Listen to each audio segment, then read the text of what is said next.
প্রিয় শিক্ষার্থীরা আসসালামু আলাইকুম। আজকের ক্লাসে আমি তোমাদের এমন একটা HTML শেখাবো, কেন যেন আমার মন বলছে যে তোমরা যারা সামনে বোর্ড পরীক্ষা দিবে, তোমাদের এবারের বোর্ড পরীক্ষায় এই ধরনের প্রশ্ন আসার সম্ভাবনা অনেক বেশি আমার কাছে মনে হচ্ছে। কারণ হচ্ছে বিগত বোর্ডগুলোতে আমরা দেখছি যে টেবিল আকারে HTML এসেছে, কিন্তু আজকে তোমরা দেখতে পাচ্ছ বোর্ডে উদ্দীপকটা আমি লিখেছি যেখানে কিন্তু টেবিল আকারে দেওয়া নাই, জাস্ট একটা photo, name, father's name, mother's name, my family members, অর্থাৎ তোমার একটা অ্যাড্রেস লেখার একটা HTML আসতে পারে। মানে আমার কাছে মনে হচ্ছে যে এবার বোর্ডে সাধারণত এই ধরনের প্রশ্ন কাঠামো সাজাবে, কারণ এই টেবিল দিয়ে বিগত সব বোর্ডে প্রশ্ন করেছে।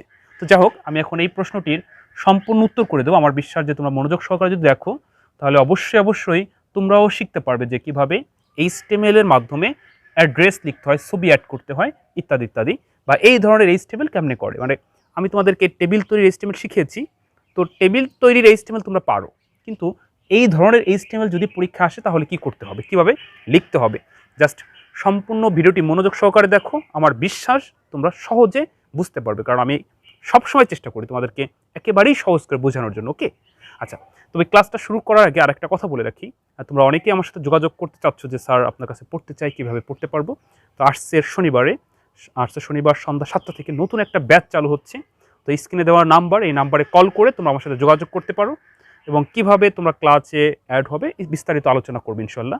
তো যাই হোক, প্রিয় শিক্ষার্থীবৃন্দ, দেখো আমি এখন এই HTMLটার উত্তর করে দিচ্ছি। দেখো আমি এখানে লিখলাম উত্তর। তোমাদেরকে বলেছি যে যে ধরনের HTML হোক না কেন, প্রথমে তোমাকে বেসিক ট্যাগ লিখতে হবে, অর্থাৎ যে কোনো HTML শুরু করতে হলে বেসিক ট্যাগ লিখতে হয়। বেসিক ট্যাগ হচ্ছে বডি পর্যন্ত, তো বডি পর্যন্ত লিখে তারপরে আমরা বিশ্লেষণ করবো যেখানে কি হবে। প্রথমে আমরা বেসিক ট্যাগ লিখবো। তো আমরা জানি যে HTML শুরু করলে প্রথমে HTML শুরু করতে হবে। HTML শুরু অবশ্যই এটা ছোটো হাতে লিখতে হবে। এরপরে HTML এর পরে হেড লেখার পর টাইটেল তুমি এখানে যে কোনো কিছু দিয়ে সেভ করতে পারো। ধরো তুমি দিলা যে অ্যাড্রেস বা ফ্যামিলি, কোনো কিছু লিখে দিলা। আমি ধরো ফ্যামিলি ডিটেলস দিলাম, বা ফ্যামিলি নামে সেভ করে রাখলাম। ওকে, জাস্ট এটা কোনো বিষয় না। যখন তোমাকে কোনো নামে সেভ করতে বলবে তখন তুমি সেটা লিখবে, আর যখন কোনো কিছু উল্লেখ না থাকবে তখন তুমি টাইটেলে যা ইচ্ছা দিতে পারো। ওকে, আচ্ছা, আমি এটাকে একটা বর্ডার করে রাখি। এটা আসলে টেবিল না, কিন্তু আমি একটা বর্ডার করে রাখলাম যাতে আমরা এরকম একটা HTML করি এটার সাথে মিলে না যায়। টাইটেলের পরে হেড শেষ, হেডের পর বডি শুরু।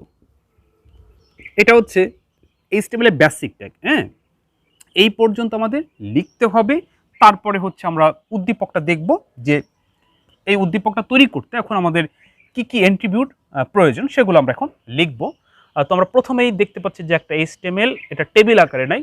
যদি টেবিল আকারে থাকতো তাহলে আমরা টেবিল বর্ডার দিয়ে শুরু করতাম, এটা কিন্তু টেবিল আকারে নাই, এজন্য আমরা প্যারাগ্রাফ আকারে দেখতে পাচ্ছি। এক্ষেত্রে আমরা পি দিয়ে শুরু করব। পি হচ্ছে প্যারাগ্রাফ আকারে যদি থাকে পি দিয়ে শুরু করতে হয়। তো এই HTMLটা আমরা পি দিয়ে শুরু করব। পি অ্যাট্রিবিউট ব্যবহার করে আমরা শুরু করলাম। তা প্রথমে আমরা একটা ছবি দেখতে পাচ্ছি, ধরো এই ছবিটা তোমার ছবি হবে। তো তোমার ছবি অ্যাড করার জন্য HTML এ কি অ্যাট্রিবিউটটা লিখবা আর সেটা আমরা এখন লিখব। তো দেখো আমরা লিখলাম ছবির সূত্রটা। আমরা জানি যে ছবি একমাত্র মানে HTML এর 3টা ট্যাগ আছে, যে 3টা ট্যাগের শুধু শুরু আছে, শেষ নাই। যেমন ছবির জন্য শুধু শুরু হবে, কখনো শেষ হবে না। আচ্ছা, এখানে লিখবো image SRC = double inverted comma photo dot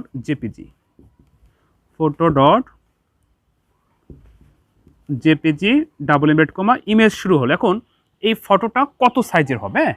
আচ্ছা, আমি এই দাগটা একটু মুছে দিই যাতে আমি লিখতে পারি। এই ফটোটা তোমার ইচ্ছা মতো তুমি দিতে পারো, যেহেতু এখানে উল্লেখ নাই। ধর লিখলাম হোয়াইট, WIDTH, হোয়াইট আমি 50 নিলাম, হাইট HEIGHT, হাইট = 100 নিলাম। ওকে, আচ্ছা, এই যে ছবি শুরু হয়ে গেল। এটা শুধু শুরু হবে, এটা কখনো শেষ হবে না। অর্থাৎ HTML এ 3টা ট্যাগ BR HR ইমেজ, এটা শুরু আছে, কখনো শেষ নাই। হ্যাঁ, আচ্ছা, এরপরে আমরা কি লিখবো? আমরা পরবর্তী লাইনে নেম। হ্যাঁ, তো পরবর্তী লাইনে যখন আমরা ভাঙবো লাইনটা তখন আমরা নেমের কাজটা করব। তো দেখো এখানে নেম আছে, তো আমাদের এখানে নেম লিখতে হবে, কিন্তু নেম লেখার আগে যে লাইন ভাঙতে হবে। তো লাইন ভাঙার জন্য আমরা BR অ্যাট্রিবিউটটা ব্যবহার করব। BR হচ্ছে লাইন ব্রেক, লাইন ভাঙার জন্য BR ব্যবহার করলাম। এরপরে নেম আছে, আমরা নেমটা লিখবো। এখানে তুমি এখানেও লিখতে পারো, সমস্যা নেই। আমরা BR ব্যবহার করবো আর আস্তে আস্তে ভেঙে যাবে। তো ধরো আমার এখানে জায়গা নেই, আমি এখানে লিখলাম নেম ডট আচ্ছা, নেমের পরে তোমরা একটু দেখো ফাদার্স নেমের এই যে ফাদার্স নেম, এই লেখাটা কি এখানে নিচের লাইনে। তো আমি যদি এখানে নেম লিখে এখানে ফাদার্স নেম লিখি কখনোই কিন্তু হবে না। কেন হবে না জানো? এ কারণেই হবে না যে এই লাইন আমরা HTML এর যে এন্ট্রিবিউটগুলো আছে তার মধ্যে বিআর অন্যতম। বিআর হচ্ছে লাইন ভাঙে। যদি আমরা বিআর ব্যবহার না করে এই ফাদার্স নেম এই যত নিচে লিখি না কোনো লাভ উপরে চলে যাবে, উপরে চলে যাবে। তো আমরা কিভাবে লিখতেছি দেখো, প্যারাগ্রাফ আকারে লিখতেছে। তো প্যারাগ্রাফের জন্য পি প্রয়োজন, আমরা পি দিয়ে শুরু করলাম। আমরা প্যারাগ্রাফ অর্থাৎ প্যারা লাইন আকারে লিখবো, কিন্তু যেখানে যেখানে লাইন ভাঙছে সেখানে সেখানে আমরা বিআর ব্যবহার করব। তাহলে অটোমেটিকলি এই উদ্দীপকের মতোই আমাদের শো করবে, অর্থাৎ ডিসপ্লেটা এরকমই দেখাবে। তো নেম লেখার পর আমরা আবার বিআর লিখব। ধর এখানে নাম তো আমি দেই নেই, আর কি তোমাদেরকে বোঝাচ্ছি। তারপরে আমরা এখানে বিআর লিখব। বিআর হচ্ছে লাইন ভাঙলো, হ্যাঁ। তারপরে পরের লাইনে কি আছে সেটা আমরা লিখব, ফাদার্স নেম সরি। আচ্ছা, এবার আবার লাইন ভাঙছে, আবার কি হবে বলো তো, আবার বিআর হবে। আমরা প্যারাগ্রাফ আকারে লিখব, কিন্তু এই বিআরের কারণে লাইনগুলো ভেঙে ভেঙে এইভাবে দেখাবে। আচ্ছা, আবার আমরা বিআর শুরু করব। এটা শুধু শুরু হয়, এটা কখনো শেষ হয় না। কি আছে, মাদার্স নেম, মাদার্স নেম। আচ্ছা, এরপর আবার লাইন ভাঙছে, তো লাইন ভাঙলে কি হবে, লাইন ভাঙলে হচ্ছে বিআর। ধরো আমার খাতায় মার্জিন শেষ, তো পরবর্তী লাইনে বিআর লিখলাম, আবার যাব। কি দেখতে পাচ্ছি দেখো তো, মাই ফ্যামিলি মেম্বার্স। তো মাই ফ্যামিলি মেম্বার্স নিচে আন্ডারলাইন দেওয়া আছে। তো আন্ডারলাইনের জন্য আমাদের কি প্রয়োজন, আন্ডারলাইনের জন্য আমাদের প্রয়োজন হচ্ছে ইউ। ইউ শুরু, my family members, my family, এটা বড় হাতের আছে যেমন আছে আমরা ঠিক ওইভাবে লিখবো, হ্যাঁ। মেম্বার্স। আচ্ছা, মাই ফ্যামিলি মেম্বার্স লেখার পর আমাদের যে ইউ শুরু হয়েছিল ইউ শেষ, ইউ শেষ। দেখো মানে আমাদের টোটালি এই HTML-টা হয়ে গেল। অর্থাৎ এখন আমরা কি করব, ওই যে পি শুরু হয়েছিল মানে প্যারাগ্রাফ আকারে লেখার পর এই যে পি শুরু হয়েছিল, এখন আমরা পি শেষ করব। আরেকটা কথা বলে রাখি, ধরো এই যে এখানে আমরা দেখতে পাচ্ছি যে মাই ফ্যামিলি মেম্বার্স আন্ডারলাইন দেওয়া আছে, কিন্তু মাই ফ্যামিলি মেম্বার্স কত লেখা নেই। এমনও হইতে পারে যে লিঙ্কের মাধ্যমে মাই ফ্যামিলি মেম্বার্স শো করবে, যে মাই ফ্যামিলি মেম্বার্সের উপর ক্লিক করলে আমরা অন্য একটা পেজে যাব, প্রবেশ করব। সেই পেজে মাই ফ্যামিলি মেম্বার্সের চিত্রটা দেখাবে, যে ভাই কয়জন, বোন কয়জন, মা বাবা সহ, দাদা দাদি, টোটালি তোমাদের পরিবারে কতজন সদস্য আছে তার একটা তালিকা দেখাবে। তো সেক্ষেত্রে অনেক সময় প্রশ্নতে মাই ফ্যামিলি মেম্বার্সকে লিঙ্ক তৈরি করতে বলে। তো আমার এই চ্যানেলে আমি তোমাদেরকে লিঙ্ক তৈরি করা শিখেছি, পার্ট বাই পার্ট আমার এই চ্যানেলে HTML ক্লাসগুলো দেওয়া আছে, সেখানে একটু দেখলেই তোমরা বুঝতে পারবে যে যদি পরীক্ষায় মাই ফ্যামিলি মেম্বার্সকে লিঙ্ক তৈরি করতে বলে সেক্ষেত্রে তোমরা কি করবে। তো সেক্ষেত্রেও ভিডিও দেওয়া আছে। যাই হোক, এবার দেখো আমরা ফিনিশিং দেবো। তো যে পি শুরু করেছিলাম, এখন পি শেষ করলাম।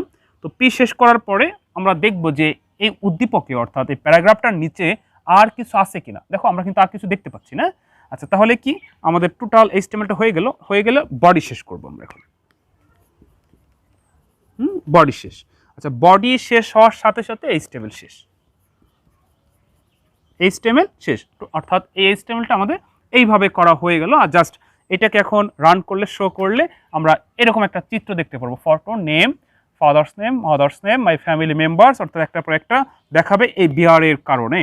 তো আশা করি তোমরা বুঝতে পারছো যে কীভাবে এই ধরনের HTML লিখতে হয়। তো আবারও বলি যে মানে আমার কেন যেন মন বলছে যে তোমাদের বোর্ড পরীক্ষা এবার এই ধরনের প্রশ্ন আসবে, কারণ বিগত সব বোর্ডে, বেশিরভাগ বোর্ডেই তোমার টেবিল দিয়ে প্রশ্ন আসছিল। তো গত বছর অনেকগুলো বোর্ডে টেবিল দিয়ে আসে নাই, উদ্দীপক দিয়ে আসছিল। তো এবার আমার কাছে মনে হচ্ছে যে এইভাবে আসবে, অর্থাৎ প্যারাগ্রাফ আকারে তোমাকে দিয়ে অ্যাড্রেস লেখা শেখাবে HTML-এর মাধ্যমে। তো শিক্ষার্থীদের আশা করি বুঝতে পারছো। এরপরে যদি বুঝতে সমস্যা হয় অবশ্যই আমাকে কমেন্ট করে জানিও, আমি যথাসাধ্য চেষ্টা করব তোমাদেরকে বোঝানোর জন্য এবং তোমাদের কমেন্টে রিপ্লাই দেওয়ার জন্য, কমেন্ট অনুযায়ী ক্লাস করানোর জন্য। অলরেডি আমি একটা মানে পর্ব চালু করেছি যে শিক্ষার্থীদের প্রশ্নোত্তর পর্ব।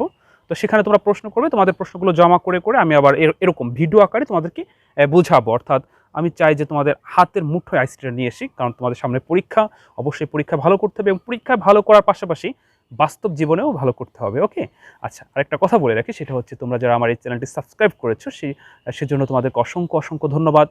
আর যারা এখনও সাবস্ক্রাইব করো নাই, সাবস্ক্রাইব করে নিও, কারণ আমার এই চ্যানেলে শুধু HSC ICT ক্লাসের ভিডিও আপলোড করা হয়। HSC ICT ক্লাস ব্যতীত অন্য কোনো ভিডিও আপলোড করি না। তো প্রিয় শিক্ষার্থীবৃন্দু, যদি আইসিটির সাথে থাকতে চাও, আইসিটি সম্পর্কে জানতে চাও, তাহলে অবশ্যই নিয়মিত আমার ক্লাসগুলো দেখবে। আর আশা করি নিয়মিত ক্লাস দেখলে আইসিটিতে কোনো সমস্যা থাকবে না। আর এরপরে যদি সমস্যা মনে করো তাহলে অবশ্যই আমার সাথে যোগাযোগ করবে। তোমরা চাইলে আমার কাছে আইসিটি পড়তেও পারো। তো ঠিক আছে, ভালো থেকো। অন্য কোনো দিন অন্য কোনো ভিডিওতে আবার দেখা হবে। আসসালামু আলাইকুম।